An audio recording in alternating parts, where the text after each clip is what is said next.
This is the Leatherman Crunch, and this crunch is available no more, although it was just a couple hours ago available for all of you to buy for $250.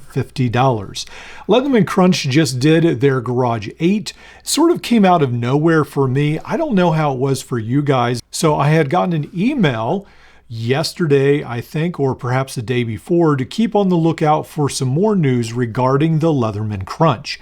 I did not realize that it would be released and then disappear so quickly, even though I should not have been surprised. Now, perhaps I did not read the email close enough, but I did not see any times given. I did not see any dates given. Then all at once today on Leatherman Reddit, I was looking on the forum and they said, yeah, the Garage number 8 is available. I looked at the page, saw that it was $250 and decided to wait. Well, a couple hours later at work, I looked again and everything was over. It was already sold out.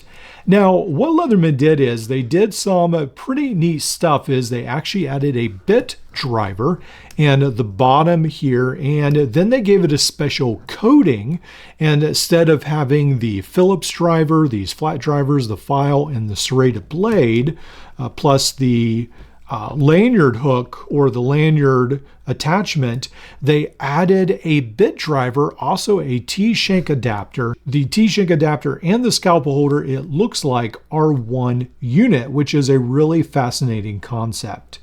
So this new Leatherman had definitely some special stuff. I will show some of the pictures there on the screen. We find that Leatherman says it had regular pliers, locking pliers, wire cutters, hard wire cutters, wire stripper, ruler. So I guess the pin vise is up here in the jaws. Then the T-shank adapter, scalpel holder, large bit driver, 1/4-inch hex bit driver. Pretty neat what they did with the Leatherman Crunch. It looks like basically, yeah, they just did the coated bit driver and then the coated T-shank, which doubles as a scalpel holder. It's got the scalpel holder on the side. So as you look at that bit driver and the T-shank holder, which doubles as a scalpel holder, you can see that they did the gold PVD coating on it. Also, they had a custom black leather sheath with accessory storage to give it a little bit of a nicer look. So the Leatherman Crunch definitely was a fantastic tool for people to buy from Leatherman, and a lot of people, I think, just got tired of it until it disappeared, and then it became all the rage as it is now. I see so crazy prices just for the Leatherman Crunch. They are already selling the Garage number 8 Crunch at crazy prices also on eBay. Yeah, pretty crazy what happened. Leatherman just sort of slipped this in under the radar, at least for me, and I think for some other people, and pretty much it's all over, it's all gone, it's all finished. Now, I think this was sort of a nice farewell for the Leatherman Crunch in that they upgraded it, and then a couple people got to have a special edition, and then the Crunch is gone and over. I understand that Leatherman doesn't perhaps want to have some specialty parts. They don't want to have specialty machines. They want to consolidate all their tools and use a lot of similar parts. I get that. I get that the sales volume was down. I understand that also, but it is unfortunate that now we are left with no really great option for a multi-tool that is a vice grip. There's not really a great option. There's the Irwin multi-tool, but I don't really like that. Some other people, I guess, do, but I don't think it's that great. And now Leatherman Crunch is gone, and it's really hard to even buy a used one for anything approaching normal prices. It's just insane the way pricing has gone. Now let's look at some positives about this. Yes, Leatherman made some money today. Hopefully they can come out with some new products.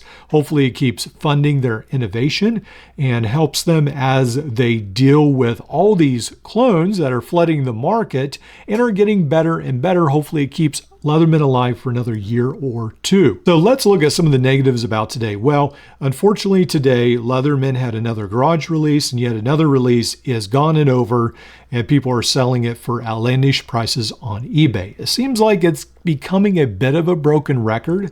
They had a couple neat things, but instead of selling the actual bit drivers and PVD coating or the scalpel T-shank holder, which is awesome and probably could have fit in something like the Leatherman Super Tool 300, yeah, they've just basically put it in a tool like this and just, it's gone.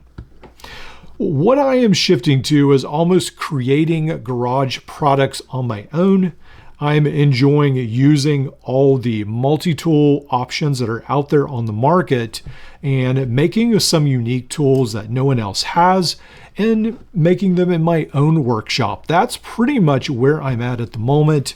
I can even make some pretty easy custom leather holsters for, not really holsters, but EDC pouches for my multi-tools. And it's really easy to do, becoming a lot easier with practice, and I'm enjoying it also. Now, if you are not into making your own multi-tools, there's plenty of really neat things like this SQT multi-tool that's coated in something pretty much like a copper, pretty close to a copper coating, that can make it a lot more fun to have something different than just the silver or the black multi-tools that are very prevalent on the market and are the norm. Then there's also things like Ripstop Garage, where you can get skins to add some spice to your multi-tool, all kinds of pocket clip, thumb stud options that you can also use. So while the Crunch is officially now gone, it will no longer be sold from Leatherman, I don't think ever again. There are still a lot of tools out there, and there are plenty new ones that will be offered in the future. So there's a lot of things still to look forward to, and I hope maybe Leatherman will come out with a multi-tool either this year or next year that might be exciting again.